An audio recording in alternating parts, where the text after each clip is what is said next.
आज का जो शेयर एनालिसिस है वो है सेपिया इंडस्ट्रीज लिमिटेड पे। हम लोग यहाँ पे इसका डिटेल में डिस्कशन करेंगे। फंडामेंटल, टेक्निकल और एफआईआई, डीआईए प्रमोटर्स क्या कर रहे हैं वो सब हम लोग यहाँ पे देखेंगे।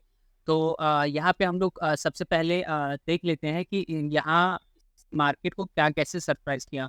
तो अगर मार्केट को देखें तो मार्केट में ट्रेडिंग व्यू यहाँ पे नहीं बताता कि सेपिया इंडस्ट्रीज का रिजल्ट जो आया था, जो कि 27 मई 24 को Q4 इसका रिजल्ट आया था, मार्च 24 का। उसने मार्केट को क्या कैसे सरप्राइज़ किया वो यहाँ पे नहीं बताया जा रहा है। तो हम लोग इसका एक बार न्यूज़ देख लेते हैं कि कुछ इसका न्यूज़ है कि नहीं। तो अगर हम लोग यहाँ पे न्यूज़ देखें तो फिर यहाँ पे बिज़नेस स्टैंडर्ड ने एक दिन पहले बताया कि Sethia industries standalone net profit declines 40.76% in March 2024 quarter, ठीक है। तो इसका प्रॉफिट डिक्लाइन हो चुका है। बाकी जो है इसके बारे में और कुछ यहाँ पे एज़ सच न्यूज़ यहाँ पे नहीं दिखाया जा रहा है।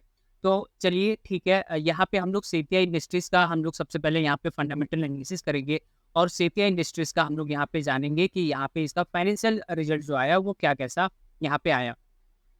तो बात करें सेठिया इंडस्ट्रीज़ लिमिटेड का, तो इसका मार्केट कैप 1132 करोड़ का है, करंट प्राइस 113 है और हाई लो इसने 155 और 104 इसने लगाया है। नीचे अगर हम लोग यहाँ पे 1 ईयर का इसका देखें, ट्रेंड देखें तो फिर ऑफ कोर्स ये लोअर लो ही लगा रहा है और मेरे ख्याल से ये जो है अब डिक्लाइन के फेज़ में आ चुका है। 3 इयर्स की डेटा देखें तो कहीं न कहीं कंसोलिडेशन फेज़ में ये है और 5 इयर्स की अगर हम लोग देखें तो उसी हिसाब से ये यहाँ पे ट्रेंड यहाँ पे बता रहा है। बट अगर मैक्स की बात करें तो इसका जो लो लग रहा है वो हायर लो लग रहा है। तो कहीं न कहीं एक हो सकता है कि अभी ये मार्च 24 का रिजल्ट इसका खराब आया है। नेक्स्ट क्वार्टर अगर इसका रिजल्ट अच्छा आता है, तो फिर ऑफ कोर्स ये अपने बाय कैटेगरी में आ सकता है। चलिए, अगर हम लोग यहाँ पे इसकी प्रॉस की बात करें तो कंपनी ने अपना डेट रिड्यूस किया है। कंपनी ने बहुत अच्छा खासा प्रॉफिट ग्रोथ दिया है जो कि 19.2 परसेंट सीएजीआर है पिछले 5 सालों में और कंपनी का रिटर्न ऑन इक्विटी भी अच्छा है 3 साल में। इसका आरओई जो है 25.6% के हिसाब से इसका है। कॉन्स की अगर हम लोग बात करें तो कंपनी जो है हो सकता है कि अपना इंटरेस्ट कॉस्ट यहाँ पे कैपिटलाइज़ कर रही हो। पीयर कंपैरिज़न में अगर हम लोग देखें तो ये इसका सेक्टर पेपर है और इंडस्ट्री पेपर है। तो पेपर सेक्टर का जो है कहीं न कहीं कंसोलिडेशन फेज़ में है, वो अपने को उतना अच्छा खासा रिटर्न नहीं दे रहा है। सबसे पहले सेंचुरी टेक्सटाइल्स है, फिर जेके पेपर है, फिर वेस्ट कोस्ट पेपर है, ठीक है? तो ये सारे ठीक है रैंक में आते हैं, लेकिन सेठी इंडस्ट्रीज़ अभी रैंक पे नहीं आती है। क्वार्टरली रिजल्ट के लिए हम लोग यहाँ पे दिसंबर 2023 और मार्च 2024 का देखेंगे। सेल्स इसका जो था वो है दिसंबर 2023 में 436 था और अभी मार्च 2024 में 431 हो गया, जो कि डिक्रीज हुआ है। ऑपरेटिंग प्रॉफिट 92 से 91 ये भी डिक्रीज हुआ है और पीबीटी जो है 44 से 45 ये इंक्रीज हुआ है। नेट प्रॉफिट 40 से 39 ये डिक्रीज हुआ है। तो क्यू बेसिस पे इसका नेट प्रॉफिट और सेल्स दोनों डिक्रीज हुए हैं। अब हम लोग यहाँ पे इसका वाई टू वाई बेसिस पे भी देख लेते हैं कि इसका क्या कैसा रहा। तो सेल्स में मार्च 2023 में इसका जो सेल्स था वो 521 था और अभी ये 431 हो गया, ये डिक्रीज़ हुआ है। ऑपरेटिंग प्रॉफिट 136 से 91 ये भी डिक्रीज़ हुआ है। In the same way PBT जो था इसका 17 से 45 हुआ है। ये अच्छी बात है, ये यहाँ पे इंक्रीज़ हुआ है। नेट प्रॉफिट 46 से 39 ये यहाँ पे डिक्रीज़ हुआ है। तो वाई बेसिस पे भी इसका सेल्स और नेट प्रॉफिट डिक्रीज़ हुआ है। अब हम लोग यहाँ पे चलते हैं, एक बार देख लेते हैं कि इसका जो प्रोमोटर्स हैं, एफआईआई और डीआईआई हैं, वो क्या कर रहे हैं। तो अगर वहाँ पे अगर हम लोग यहाँ पे ध्यान दें तो फिर दिसंबर 2023 में इसके प्रोमोटर्स 52.46% थे, जो अभी सेम परसेंटेज में हैं 52.46% के हिसाब से ही है। एफआईआई इसका 2.84% था और अभी एफआईआई ने यहाँ पे इन स्टेक अपना डिक्रीज़ किया है और हो गए हैं 2.07%। डीआईआई 0.08% थे दिसंबर 2023 में और अभी इन्होंने अपना सारा स्टेक यहाँ से निकाल लिया है और 0% पे आ गए हैं। पब्लिक 44.62% से 45.46% हो गए, इन्होंने अपना स्टेक यहाँ पे इंक्रीज़ किया है। तो अगर मैं बात करूँ इसका फाइनेंशियल रिजल्ट और एफआईआई, डीआईआई डेटा अगर मैं बात करूँ तो वो अच्छा नहीं है, ठीक है। चलिए, ये तो हम लोगों ने यहाँ पे इसका फंडामेंटल और एफआईआई, डीआईआई डेटा देख लिया। अब हम लोग चलते हैं इसके टेक्निकल्स में।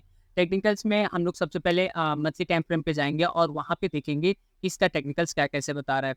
तो अगर आप यहाँ पे मंथली टाइम फ्रेम पे इसके टेक्निकल्स में देखेंगे तो ऑफ कोर्स ये कहीं न कहीं ठीक है, बहुत ही क्या कहेंगे हम लोग या स्मूथ यहाँ पे नहीं है, ठीक है। ऊपर जाता है, फिर नीचे गिरता है, फिर ऊपर जाने की कोशिश, फिर नीचे, फिर ऊपर, फिर नीचे और अभी कहीं न कहीं ये नीचे ही ये ट्रेड कर रहा है, ठीक है।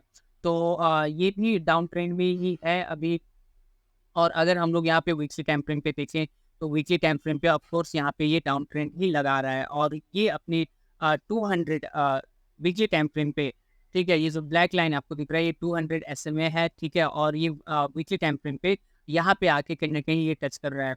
अब देखने वाली बात यहाँ पे यही रहेगी कि क्या ये इसको रेस्पेक्ट करता है कि नहीं करता है। रेस्पेक्ट करने का मतलब यहाँ पे आने के बाद 1-2 हफ्ते में क्या ये ग्रीन सिग्नल देता है कि नहीं, ग्रीन कैंडल बना के ये ऊपर जाता है कि नहीं, वो देखने वाली बात रहेगी।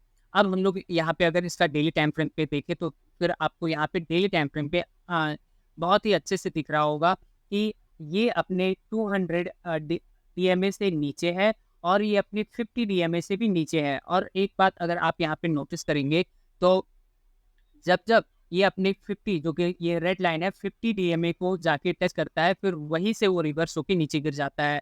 जब जब टच करा नीचे गिरा, टच करा नीचे गिरा, टच करा नीचे गिरा। तो मेरे हिसाब से यहाँ पे अभी इस स्टॉक को सेठिया इंडस्ट्रीज, हालांकि ये किसी टाइम पे बहुत ही अच्छा यहाँ पे स्टॉक होता था, लेकिन अभी जो है इसका रिजल्ट, फाइनेंशियल रिजल्ट भी सही नहीं है। प्रोमोटर्स FII-DI डेटा भी यहाँ पे ठीक है, थोड़ा नीचे ही गिरा है और यहाँ पे टेक्निकल के हिसाब से भी ये अपने 200 DMA से नीचे ट्रेड कर रहा है और 50 DMA से नीचे ट्रेड कर रहा है। जब कोई स्टॉक इस तरह से बिहेव करने लगे तो फिर वो स्टॉक में हमें अवॉइड करना चाहिए। तो यहाँ पे अब यहाँ पे इसको बाई कब करना चाहिए, तो बाई आपको तभी करना चाहिए जब ये 200 DMA से ऊपर ट्रेड करे और 50 DMA से ऊपर ट्रेड करे और इसका जो 50 DMA है वो 200 DMA से ऊपर रहे, ठीक है। तो मेरे ख्याल से ये हम लोगों ने यहाँ पे सेठिया इंडस्ट्रीज का कंप्लीट एनालिसिस कर लिया है और यहाँ पे मेरे ख्याल से सेठिया इंडस्ट्रीज में अभी यहाँ पे अवॉइड करने का सिचुएशन है। नेक्स्ट क्वार्टर रिजल्ट अगर इसका अच्छा आता है तो फिर हम लोग वहाँ पे कुछ देख सकते हैं, कुछ बात वहाँ पे फिर से कर सकते हैं। बाकी आज के लिए बस इतना ही। आपने इतना समय दिया उसके लिए थैंक यू वेरी मच।